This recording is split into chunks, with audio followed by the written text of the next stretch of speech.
Hello दोस्तों, नमस्ते, प्रणाम, राधे राधे।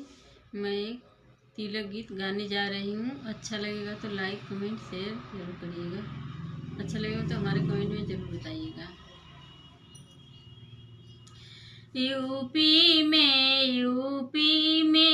इज्जत हमारा है जी। यूपी में इज्जत हमारा है जी। यूपी में सरवा को दीदी जातों के देनी, कुजातों के देनी, हिंदू छोड़ मुसलमानों के देनी, ओझा के दे के भभूत लेनी, हमरे भैया के दे के मजा लेनी।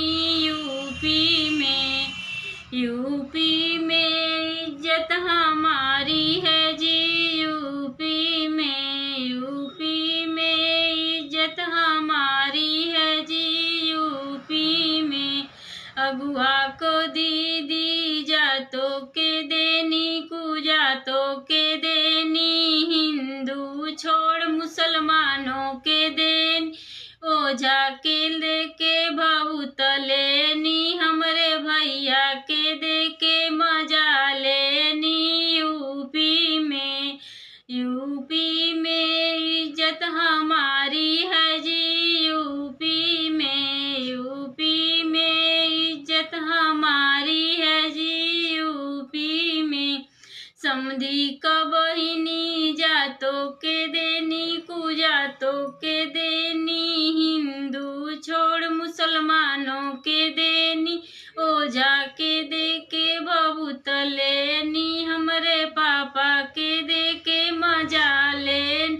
यूपी में इज्जत हमारी है जी। यूपी में इज्जत हमारी है जी। यूपी में तिलकरू को दीदी जातों के देनी, कुजातों के देनी, हिंदू छोड़ मुसलमानों के देनी, ओझा के दे के भभूत लेनी, हमरे भैया के दे के मजा लेनी। यूपी में